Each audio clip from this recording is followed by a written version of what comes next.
आपके बीच बड़ी खबर दर्शकों को बताऊं, जहां ड्रोन हमले के बीच ईरानी सेना की धमकी भी सामने आई है। इजरायली डिफेंस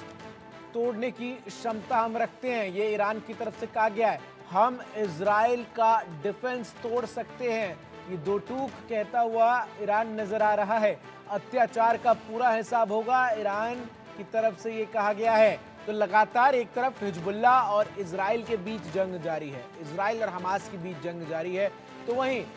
इजराइल और हमास हिजबुल्ला के बीच जंग में ईरान जो है पीछे से हिजबुल्ला और हमास दोनों का समर्थन कर रहा है और कह रहा है कि हम हर इजराइल के डिफेंस को तोड़ने की क्षमता रखते हैं।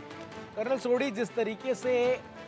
इजराइल पर लगातार हमले हो रहे हैं और अब इजराइल भी जिस तरीके से चाहे वो गाजा हो या लेबनान हो वहां पर अटैक कर रहा है, लेकिन अगर कोई एक बड़ी वजह नजर आती है कि हमास इतने हमलों के बावजूद अभी भी युद्ध लड़ता हुआ इजराइल से नजर आ रहा है, या फिर हिजबुल्ला हसन नसरल्ला की मौत के बाद भी युद्ध के मैदान में डटा हुआ है, हमले बोल रहा है इस तरीके से, तो उसके पीछे ईरान सबसे बड़ी वजह नजर आती है।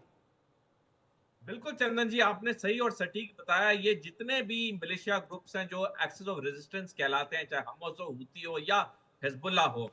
इनको पूरी ताकत ईरान से मिल रही है और ईरान किसी हालत में इस जंग को जल्दी खत्म होने नहीं देना चाहता, क्योंकि ईरान जानता है अगर ये जंग जल्दी खत्म हो गई तो इजराइल को जो बढ़त मिलेगी वो आने वाले कई दशकों तक उसे चैलेंज करना मुश्किल ही नहीं, नामुमकिन होगा। इसलिए ईरान जो बार बार ये बयान प्रति बयान दे रहा है कि हम इजराइल से लड़ते रहेंगे, हम इजराइल के डिफेंस को पूरी तरह बर्बाद कर देंगे, वो सिर्फ बयान है। ईरान भी अच्छी तरह जानता है कि जो अब बढ़त